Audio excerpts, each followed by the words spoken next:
أعوذ بالله من الشيطان الرجيم بسم الله الرحمن الرحيم إن الحمد لله نحمده ونستعينه ونستغفره ونعوذ به من شرور أنفسنا ومن سيئات أعمالنا من يهده الله فلا مضل له ومن يضلل فلا هادي له ونشهد أن لا إله إلا الله وحده لا شريك له ونشهد أن محمدا عبده ورسوله صلى الله عليه وسلم وقال الله تعالى بعد أعوذ بالله من الشيطان الرجيم بسم الله الرحمن الرحيم يا أيها الذين آمنوا اتقوا الله حق تقاته ولا تموتن إلا وأنتم مسلمون يا أيها الناس اتقوا ربكم الذي خلقكم من نفس واحدة وخلق منها زوجها وبث منهما رجالا كثيرا ونساء واتقوا الله الذي تساءلون به والأرحام إن الله كان عليكم رقيبا يا أيها الذين آمنوا اتقوا الله وقولوا قولا سديدا يصلح لكم أعمالكم ويغفر لكم ذنوبكم ومن يطع الله ورسوله فقد فاز فوزا عظيما أما بعد فإن خير الحديث كتاب الله وخير الهدى هدى محمد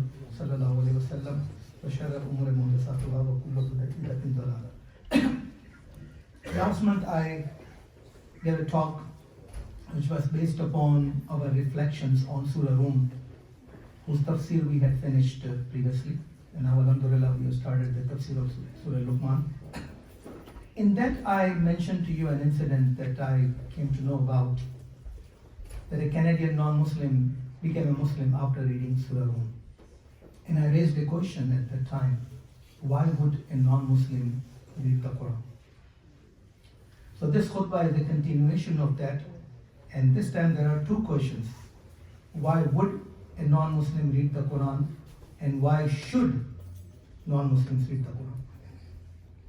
Okay. So let me ask you this question.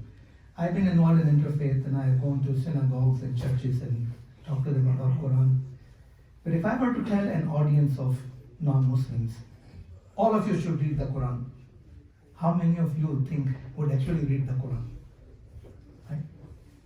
But if on the other hand, a highly respected, distinguished Christian preacher, a professor emeritus, addresses his congregations and says, I think we should read the Quran. Do you think it will have more impact? At least some of them will read the Quran. So we'll talk about that. Before we go there, let me recite to you 3 verses of the Quran in which Allah subhanahu wa ta'ala threw a challenge to people that has remained unanswered for the last 1400 years, more than 1400 years.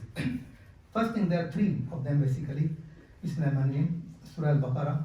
وَإِن كُنتُمْ فِي رَيْبٍ مِّمَّا نَزَّلْنَا عَلَىٰ عَبْدِنَا فَأْتُوا بِسُورَةٍ مِّن مِّثْلِهِ وَادْعُوا شُهَدَاءَكُم مِّن دُونِ اللَّهِ إِن كُنتُمْ صَادِقِينَ فَإِن لَّمْ تَفْعَلُوا وَلَن تَفْعَلُوا فَاتَّقُوا النَّارَ الَّتِي وَقُودُهَا النَّاسُ وَالْحِجَارَةُ أُعِدَّتْ لِلْكَافِرِينَ. That Allah subhanahu wa ta'ala saying that if you have any doubt about what we have revealed to our servant Muhammad sallallahu alaihi wasallam, then just bring one surah like this. And you can call on anybody who thinks that you will help you do that, if you are true. But Allah said that we know that you will not be able to do that, and you will never be able to do that. Then fear the fire, whose fuel will be the human beings and the stones that have been prepared for the kafirin. Focus on that word read, we will come back to that. Second challenge, أَمْ يَقُولُونَ افْتَرَاهُ قُلْ فَأْتُوا بِعَشْرِ سُوَرٍ مِثْلِهِ مُفْتَرَيَاتٍ وَادْعُوا مَنِ اسْتَطَعْتُم مِّن دُونِ اللَّهِ إِن كُنتُمْ صَادِقِينَ. This مِن دُونِ اللَّهِ إِن كُنتُمْ صَادِقِينَ comes in all 3 verses. So the translation is, or do they say he, the Prophet ﷺ, invented it? Say, then bring 10 surahs. First was 1 surah, then 10 surahs, like it that have been invented, and call upon for assistance whomever you can besides Allah if you should be truthful. This is Surah Hud. Surah Hud is the 10th surah if you go to the Musaf. Sorry, 11th surah. So how many surahs are before that? 10. So Surah Hud, which is surah number 11, this verse comes and says, bring 10 surahs like this, one before that. It's a delicate point made by Dr. Asrar Ahmad. Next one is, أَمْ يَقُولُونَ افْتَرَاهُ قُلْ فَأْتُوا بِسُورَةٍ مِّثْلِهِ وَادْعُوا مَنِ اسْتَطَعْتُم مِّن دُونِ اللَّهِ إِن كُنتُمْ صَادِقِينَ. Or do they say about the Prophet ﷺ, he invented? Say, then bring forth a surah like it and call upon for assistance whomever you can besides Allah if you should be truthful. And some scholars mention the surah here means the entire Quran. They bring the Quran like this. So Allah subhanahu wa ta'ala sent this challenge, and I want to says something or quotes a lawyer. His name was A.K. Barohi. Allah Baksh, Khuda Baksh Barohi. He was a leftist lawyer in Pakistan. Very few people will know that he actually wrote a book about Islam. And that book was published. I have a copy of it. It was published in 1968 from Karachi. 10 rupees ki kitab thi. In this there is a chapter, and I'm not going through the whole chapter. This chapter was published separately as a book as well, which was in ISTW's library about 30 years ago or so. It is lost now. And the chapter is Impact of the Holy Quran on Human History. And he's not saying on Muslim history. And I'll just read this one paragraph. The Holy Quran claims to be a book of Hidayah. So now go back to the word Reba that says, Alif Lam Mim Zalikal Kitab La Reba Fi Hudal Lil Muttaqin. If we approach the Quran with doubt, it will never happen. Okay? Alif Lam Mim Zalikal Kitab La Reba Fi Hudal Lil Muttaqin. And at the end it says, Allazina Wahum Bil Akhirati Hum Yuqinun. Who have the certainty of Akhirah. Hudal Lil Muttaqin Allazina Yu'minuna Bil Ghaib. If we pay attention to even this thing, and that's why Allah's challenge has stood the test of time. That it's not just random words, these have a sequence. First is approach this book without doubt. Second will be, it's the guidance, but not for everybody, it's for Muttaqin. And the definition of Muttaqin starts with Iman and ends with Yaqeen. The journey from Iman to Yaqeen is the most important journey of anybody's life. We all believe, we say we believe. How many of us have the certainty? Okay. I'll tell you a story. And this happened, Brother Ihab would remember, he was the president of ISW when it happened. We invited a gentleman who was the vice president of Citibank. Okay. So he came and he shared his story with us. He had never read the Quran. He's a Muslim from Pakistan, but never studied the Quran. Highly settled, very well invested, banker. It came to his mind that I think I should read the Quran. I'll share you my story. After I finished my training, I asked myself a question, why am I a Muslim? We don't question it. In Pakistan we are born in Arab countries or Muslim countries. We don't ever question, why am I a Muslim? And so I started to talk about the imams who came here, and none of them could really understand my point of view. How shall I approach it? Read this book, read that book. Books are not going to help me. I had to explore it myself. So I said, just a glance. I am a Muslim. And why am I Muslim? Because we say La ilaha illallah Muhammadur Rasulullah. Right? This is the entry point into Islam. So I say, my Islam, I am a Muslim because I say La ilaha illallah, number one. And second, I believe that Muhammad sallallahu alaihi wasallam is the Rasul of Allah. So the only two things that will help me explore and be certain that I am a Muslim is to know who is Allah. How do I know? By the Quran. Right? And the second thing will be, who is this man? Know this man, Muhammad sallallahu alaihi wasallam. Who will help me know this man, his seerah and his hadith? That's my journey. Quran, seerah and the hadith of the Prophet.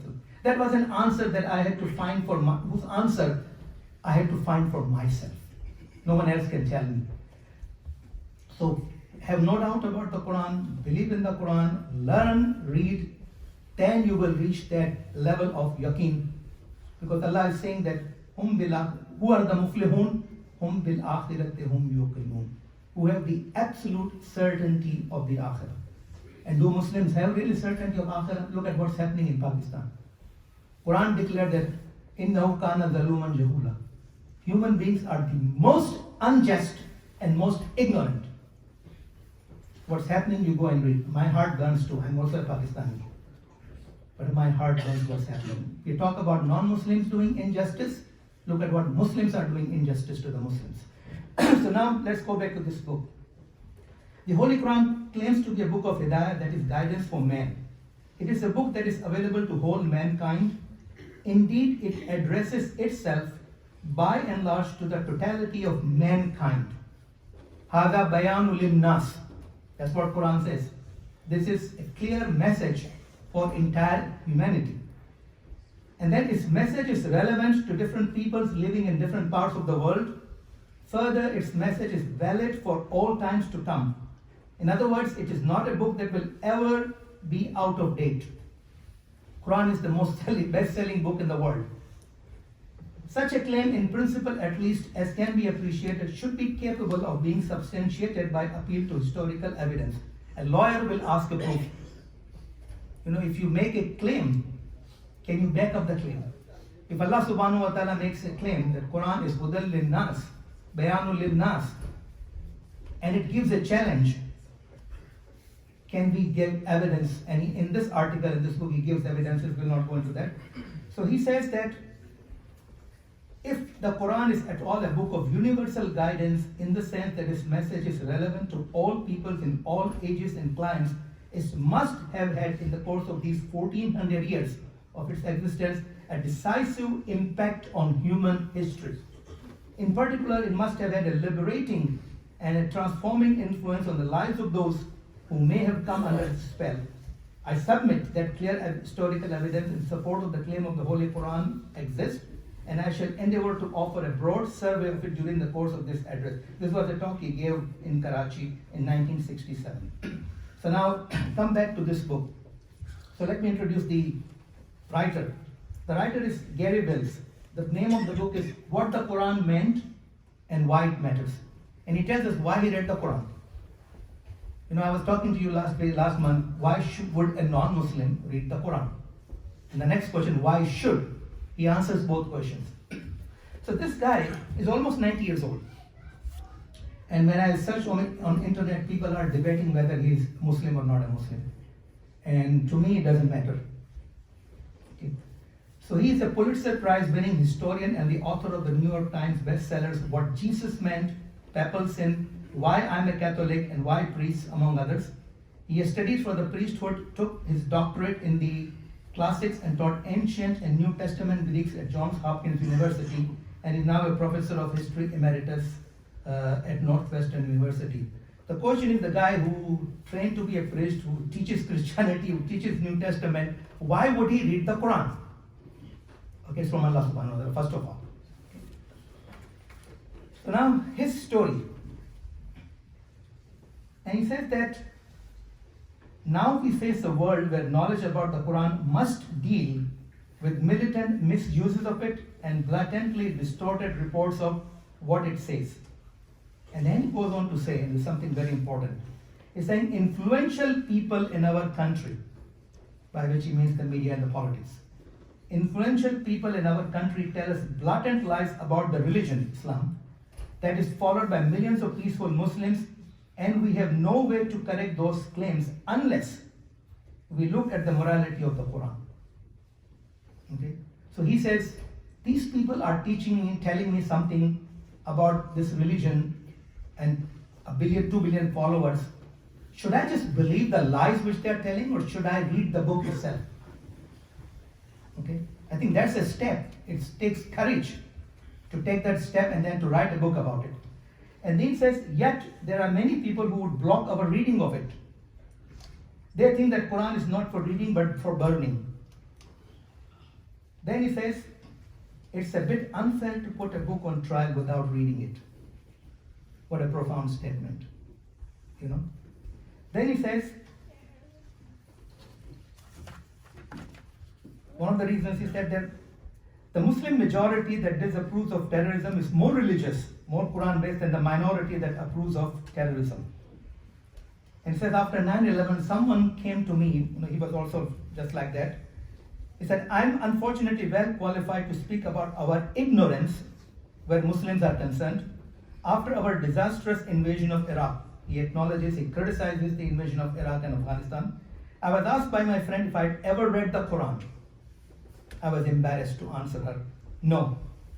I had spent my whole adult life studying Christianity in one way or another while remaining ignorant of the only other religion of a similar scale, and I was not alone in my ignorance. When I began to ask university audiences how many had read the Quran, despairingly few hands went up. Okay? So now he goes through his anguish as he went through this 9/11 period, and he talks, and I love to read this. He says that after the attacks of the 9/11, Donald Trump was believed by his devotees when he claimed that he saw that day, quotes, thousands and thousands of Muslims in Jersey City cheering as their building was coming down. That's what Donald Trump claimed. Okay? When Jersey City police and reporters were unable to find any trace of such a gathering, Mr. Trump claimed that he saw it on TV, though no one could find a TV record of the fact.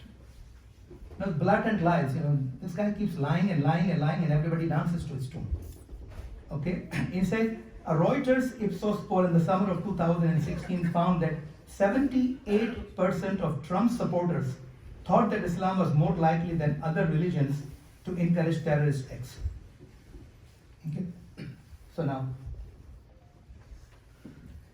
but he says that, and I'll just mention one thing. How many of you have read entire Quran from page 1 to the last page? Raise your hands. All of you. Okay.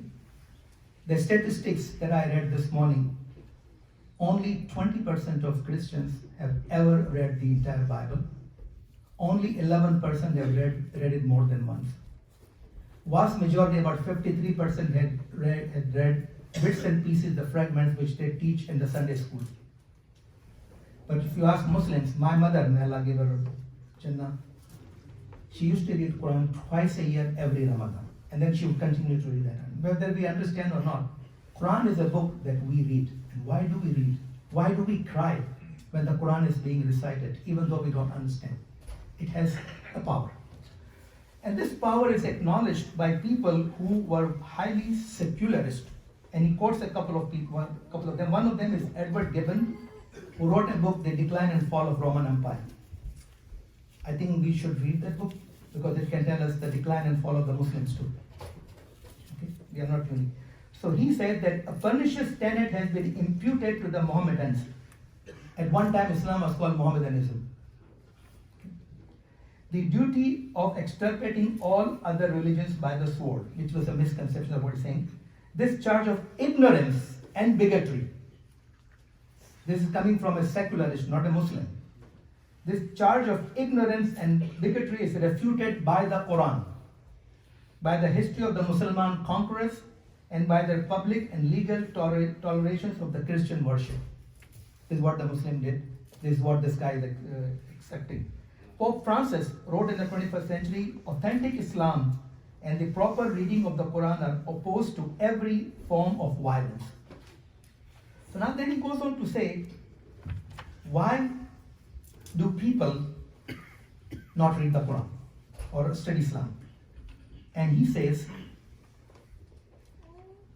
by saying that we must read the Quran, he said, we have already paid a terrible price for our ignorance about the people into whose lives we blundered in preemptive war, the longest in our history and one that is still going on. He wrote this book when the Americans were still in Iraq and Afghanistan. We simply cannot afford to be so blind in a world as interdependent as our globe has become. And they said there are three kinds of ignorance that cripple or undermine our ability to act intelligently when dealing with Islam as a religion, to identify distortions of that religion.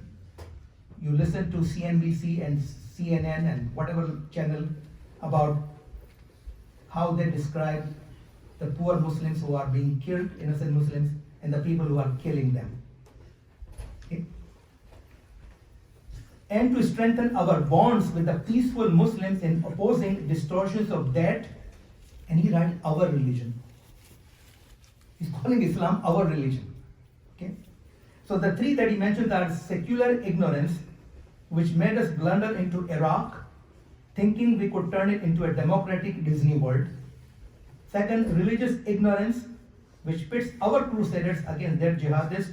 And then fearful ignorance, which makes us think Muslims are infiltrating our government and national life. Okay? I will go to his conclusions that he makes very important. Why should Muslims read the Quran? But he has said something funny about secular ignorance of when America decided to go into Iraq for weapons which were figments of somebody's imagination. George Bush, we are not going to have any casualties. Okay?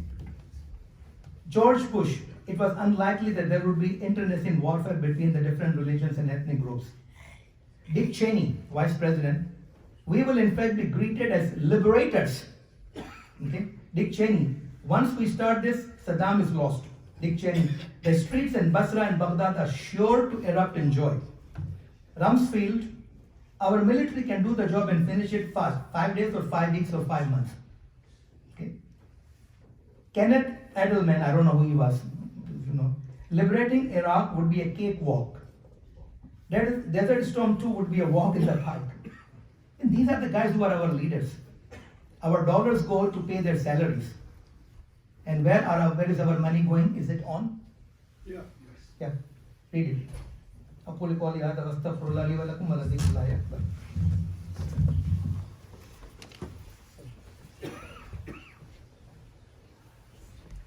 إن الله وملائكته يصلون على النبي يا أيها الذين آمنوا صلوا عليه وسلموا تسليما اللهم صل على محمد وعلى آل محمد كما صليت على إبراهيم وعلى آل إبراهيم إنك حميد مجيد اللهم بارك على محمد وعلى آل محمد كما باركت على إبراهيم وعلى آل إبراهيم إنك حميد مجيد.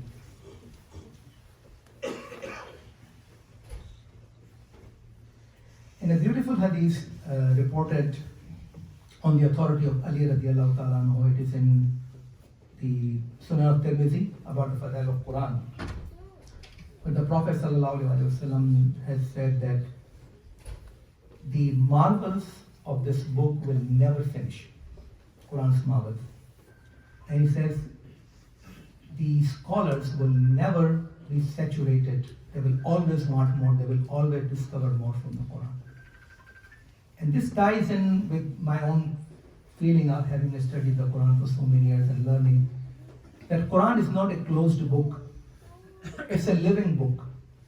It is not for a desert Bedouin living in Arabia in the 7th century. It's a book for educated non-Muslims, atheist Muslims living in the Western world as well. It has the capability and the capacity to solve the problems of today. It's just that the Muslims have to sit down and read this book and try to come up with principles and apply them. And one of the principles would be what you do at the end of your life. Have we ever sat down with our family and said that if I'm in a situation where there is no chances of meaningful recovery, let me go, let me torture. I have done it actually with my own wife, with my children, that when the time comes that the doctors say, no, he's not going to survive or in a meaningful way, don't put me on a ventilator, don't jump on my chest. Let me go with peace and dignity. And we can get those things from our religion. Our scholars have done it. We need to educate our people about it. And I encourage you, no Muslim should be without a will. Okay, that's the hadith of the Prophet ﷺ. Have a will, document it, get it signed, preserve it in a safe place, tell your families, tell them your wishes, what you would want to do at the end of your life, how you want to go from this world, and what do you want to leave behind as a legacy. Set up a charitable fund or something that even after you are gone, the money from the investment will support any organization that you want. These are very important things. Pay attention to it. Okay, so then he says, but is it necessary to read the Quran in order to overcome these self-inflicted ignorances? What better start is there to understanding Islam as a religion? That does not mean that all of us have to read it, but some of us do. And those who do must begin to outnumber those who attribute all kinds of falsehoods to the book. And he says, we do not need to become Islamic scholars to acquire a working knowledge of the religion as practiced by a quarter of the world. And he says that I'm not upon himself. He said, I am not a scholar, I don't know the Arabic. But he said that most of us with differing degrees of adequacy discuss Judaism without knowing the Hebrew of the Bible, or we discuss Christianity without knowing the Greek of the New Testament. So not knowing Arabic is not an excuse for not studying the Quran. We should study, but it doesn't mean that we should not. But he also said that that does not mean we can substitute our knowledge for that of the scholars. And all of us sitting over there and here, we all said we have read about our religion, we are not scholars. We still rely upon the scholars, we do not come here and give fatwas. It's very totally different, two different things. Being an educated person, being literate about the Quran is one thing, and being a scholar of the Quran is another thing. That should be kept separate. And he said, I love this thing. This book is not disquisition, it is a conversation. What's a conversation between? It's a conversation between Allah and you. Okay? Ali radiallahu anhu said, when I am praying, Allah is talking to me. When I am making dua to Allah, I am talking to Allah. Okay? At the beginning of a conversation, me and Allah, me and myself, me and all of you. Try to understand and focus on that one. Or the opening of one, Al-Fatiha. Okay? After attempting to clear a space by reducing these three forms of ignorance that have been holding us back from understanding Islam, I shall explore what I've been able to learn and appreciate about the Quran. So in the next chapter, he talks about those three kinds of ignorances, and then he talks about other aspects. So what is that what was his model for studying the Quran? This is something that I'm sharing with you as well. He said that this book invites a kind of exchange. If one wants scholarship, he or she should begin learning Arabic. Okay, number one. Second, he said, then go instantly to the admirable 1988 pages of the study Quran. It's a tafsir of the Quran. It's written by several scholars, including one from our own community. The Turkish professor, Dr. Caner Dagli, sometimes comes here. He's not here, from Clark University. He says, I use that book often. I consult other translations of the Quran too, but for uniform convenience, work from the standard Oxford rendering by Muhammad Abdul Halim. It's a very popular translation, and when my son Norman, when he did his master's in Islamic studies from Hartford Seminary, Abdul Halim's translation was used as a textbook for that. So it's a very good translation, recognized. It's another. Then he says, in short, must we read the Quran? His answer, we better do. He's telling his non-Muslim audiences that they must read the Quran. So, I think if a non-Muslim can go in to this extent of studying our own religion, reading our own book, writing a book about it, and telling his audiences to read the book, why should we not do the same thing? Okay, that's my message for today. So this masjid needs your support, paying off the electricity and other utility bills, so please do that. Whatever we collect on Friday, most of it goes to the payment of masjid's dues. We have no other funding source. Some of it also goes to Gaza, so if you want to make your donation to Gaza, you can go to Brother Rafael Khalis Aduzai. But your donations also go to pay for the masjid, and month of Ramadan is definitely coming. Our expenses go up. So please consider paying money. You can donate the boxes of dates that we can sell to people who cannot buy. You can bring water bottles that we use during the month of Ramadan. We usually do not do any iftars here because people just eat and go away. But if you want to host an iftar dinner, then you have to be here and you have to clean up as well. Don't trust that the fire will clean up afterwards.